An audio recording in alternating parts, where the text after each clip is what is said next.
Hi అండి, అందరికీ నమస్కారం. ఈరోజు మంచి మాటలు. మనిషి జీవితంలో ఏది జరిగినా ఆనందంగా స్వీకరించండి.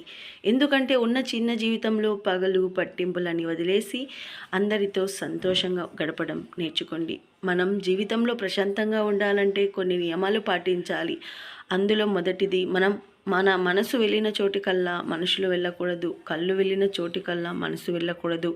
ఇవి రెండు మన ఆధీనంలో ఉంచుకున్నట్లయితే మనిషి కొద్దిగా ప్రశాంతంగా ఉంటాడు.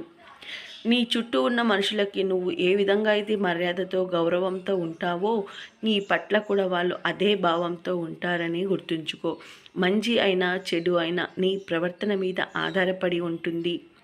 నీ చుట్టూ ఉన్న వాళ్ళు ఎంత మంచి వాళ్ళైనా నిన్ను ఎంతగా అభిమానించినా కూడా ఏ మాత్రం కూడా వాళ్ళకు నీ బలహీనతల గురించి చెప్పుకోకూడదు. లేనప్పుడు ఉన్న వాళ్ళని చూసి బాధపడొద్దు. నీకు ఉన్నప్పుడు లేని వాళ్ళని చూసి ఎగతాళి చేయొద్దు. నీ పేదరికంని చూసి దేవుడిని ఎప్పుడూ కూడా తిట్టుకోవద్దు. ఎందుకంటే ఒక్కసారి రోడ్డు పైన చూడు, ఎంతోమంది 3 పూటల అన్నం లేక అలమటిస్తున్నారు. ఒక్కసారి నువ్వు దేవుడికి కృతజ్ఞత చెప్పుకో 3 పూటల అన్నం తింటున్నందుకు.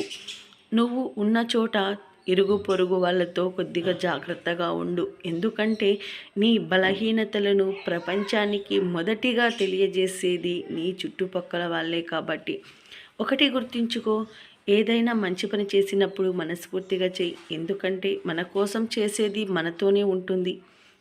ఇతరులకు చేసేది శాశ్వతంగా నిలిచిపోతుంది. కాబట్టి మనం జీవితంలో పైకి ఎదుగుతున్నామంటే నలుగురిని తొక్కి ఎదగడం కాదు, నలుగురుకు కడుపు నింపుతున్నామా లేదా అన్నది చాలా ముఖ్యం. ఎప్పుడైనా సరే ఉన్నదాన్ని గురించి ఆలోచించక రాబోయే దాని గురించి ఆరాటపడితే జీవితం నరకం అవుతుంది. ఉన్నదానితో సర్దుకుపోయి జీవితాన్ని ఆనందంగా చేసుకో. జీవితంలో ఇప్పుడు కూడా అమ్మ చెప్పిన మాటలు, గురువు చెప్పిన మాటలు ఎప్పుడూ కూడా మర్చిపోకూడదు. అవి మర్చిపోయిన వాడు జీవితంలో పైకి ఎదగలేడు.